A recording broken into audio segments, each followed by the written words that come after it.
بسم الله الرحمن الرحیم۔ حضرت فاطمہ رضی اللہ عنہ کی شادی تحریر نمبر 3534 جن اب رسول اللہ نے حضرت فاطمہ رضی اللہ عنہ کو حضرت علی رضی اللہ عنہ کے لیے مخصوص کر دیا تھا اور اب چاہتے تھے کہ حضرت علی رضی اللہ عنہ کی طرف سے اس کی پیشکش کی جائے۔ آپ نے فرمایا، اے سلمہ چپ رہو، یہ ایک بہادر اور شجاع انسان ہے جو میرا چچازاد بھائی ہے اور سب لوگوں سے زیادہ میرے نزدیک محبوب ہے۔ جناب سلمہ اپنی جگہ سے اٹھیں اور گھر کا دروازہ کھول دیا۔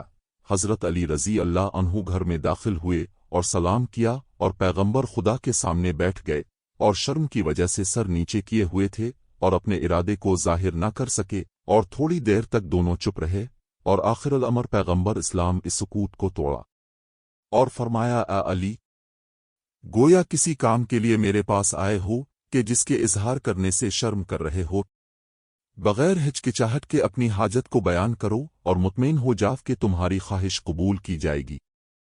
حضرت علی رضی اللہ عنہ نے عرض کیا، یا رسول اللہ، میرے ماں باپ پر قربان ہوں، میں آپ کے گھر میں جوان ہوا ہوں اور آپ کے لطف و کرم سے ہی مستفید رہا ہوں۔ آپ نے میری تربیت میں ماں اور باپ سے بھی زیادہ کوشش فرمائی ہے اور آپ کے وجود مبارک کی برکت سے میں نے ہدایت پائی ہے۔ یا رسول اللہ، خدا کی قسم میری دنیا و آخرت کی پونجی اب ہے۔ اب وہ وقت آ پہنچا ہے کہ اپنے لیے کسی رفیقہ حیات کا انتخاب کروں اور خانہ دار زندگی کو تشکیل دوں تاکہ اس سے مانوس رہوں اور اپنی تکالیف کو اس وجہ سے کم کر سکوں۔ اگر آپ مصلحت دیکھیں تو اپنی دختر جناب فاطمہ رضی اللہ عنہ کو میرے عقد میں دے دیں تاکہ جس سے مجھے ایک بہت بڑی سعادت نصیب ہوگی۔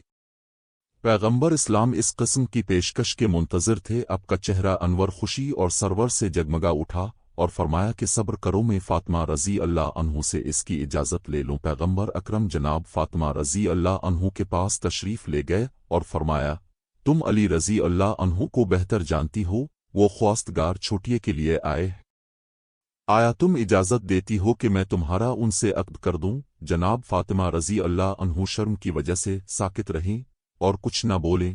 پیغمبر خدا نے جناب کے سکوت کو رضامندی کی علامت قرار دیا۔ پیغمبر نے فرمایا، اے علی رضی اللہ عنہ، تم جلدی سے مسجد میں جاؤ، میں بھی تمہارے پیچھے آ رہا ہوں تاکہ لوگوں کے سامنے عقد کی تقریب اور خطبہ عقد بجا لا۔ علی رضی اللہ عنہ خوش و مسرور مسجد روانہ ہو گئے۔ جناب عمر رضی اللہ عنہ و ابو بکر رضی اللہ عنہ سے راستے میں ملاقات ہوگی، تمام واقعہ سے ان کو آگاہ کیا اور کہا کہ رسول اللہ نے اپنی دختر مجھ سے تزویج کر دی ہے اور ابھی میرے پیچھے آ رہے ہیں تاکہ لوگوں کے سامنے عقد کے مراسم انجام دیں۔ پیغمبر خدا جب کہ اب کا چہرہ خوشی و شادمانی سے چمک رہا تھا، مسجد میں تشریف لائے اور خدا کی حمد و ثنا کے بعد فرمایا، اے لوگو، آگاہ رہو کہ جبرائیل رضی اللہ عنہ مجھ پر نازل ہوئے ہیں اور خداوند کریم کی طرف سے پیغام لائے ہیں کہ حضرت علی رضی اللہ عنہ اور جناب فاطمہ رضی اللہ عنہ کے ازدواج کے مراسم عالم بالا میں فرشتوں کے حضور منعقد کیے جا چکے ہیں اور حکم دیا ہے کہ زمین پر بھی یہ مراسم انجام دیے جائے، میں تم کو گواہ قرار دیتا ہوں۔ اب اس کے بعد بیٹھ گئے اور حضرت علی رضی اللہ عنہ سے فرمایا کہ اٹھو اور خطبہ پڑھو۔ حضرت علی رضی اللہ عنہ کھڑے ہوئے اور فرمایا کہ میں خداوند عالم کا اس کی نعمتوں کا شکر ادا کرتا ہوں اور ایسی گواہی دیتا ہوں جو اس ذات کو پسند ہو کہ اس کے علاوہ کوئی خدا نہیں ہے، اور ایسا درود ہو جناب محمد صلی اللہ رضی اللہ عنہ اعلیٰ وسلم پر جو آپ کے مقام و درجہ بالاتر کر دے۔ لوگو، میرے اور فاطمہ رضی اللہ عنہ کے ازدواج کو اللہ تعالیٰ نے پسند فرمایا ہے اور اس کا دیا ہے۔ میرے اور فاطمہ رضی اللہ عنہ کے ازدواج اللہ راضی ہے اور اس کا حکم دیا ہے۔ لوگو، رسول اللہ نے فاطمہ رضی اللہ عنہ کا عقد مجھ سے کر دیا ہے اور میری زرا کو بطور مہر قبول فرمایا ہے، آپ ان سے پوچھ لیں اور گواہ ہو جائیں۔ مسلمانوں نے پیغمبر اکرم کی خدمت میں عرض کیا، یا رسول اللہ، اپنے فاطمہ رضی اللہ عنہ کا علی رضی اللہ عنہ سے کر دیا ہے؟ رسول اللہ نے جواب میں فرمایا، ہاں۔ تمام حاضرین نے دعا کے لیے ہاتھ اٹھائے اور کہا کہ خدا اس ازدواج کو تمہارے لیے مبارک قرار دے اور تم دونوں کے درمیان محبت اور الفت پیدا کر دے۔ حضرت زہرا رضی اللہ عنہ کا مہر ایک زرا کے جس کی قیمت 480 یا 500 درہم تھی، یمنی کتان کا ایک جوڑا، ایک گسفند کی کھال رنگی ہوئی۔ حضرت زہرا رضی اللہ عنہ کا جہیز۔ رسول اللہ نے حضرت علی رضی اللہ عنہ سے فرمایا، ابھی اٹھو اور اس زرہ کو جو تم نے حضرت زہرا رضی اللہ عنہ کے لیے مہر قرار دی ہے یہ بازار میں جا کر فروخت کر دو تاکہ میں تمہارے لیے جہیز اور گھر کے اسباب مہیا کروں۔ حضرت علی رضی اللہ عنہ بازار گئے اور زرہ کو فروخت کیا۔ مختلف روایات میں زرہ کی قیمت الگ الگ بتائی گئی ہے۔ واضح رہے کہ بعض روایات کی بنا پر جناب عثمان رضی اللہ عنہ نے اس زرہ کو خرید لیا اور بعد میں حضرت علی رضی اللہ عنہ کو ہدیہ کر دی۔ حضرت علی رضی اللہ عنہ زرہ کی قیمت لے کر پیغمبر اکرم کی خدمت میں پیش کر دی۔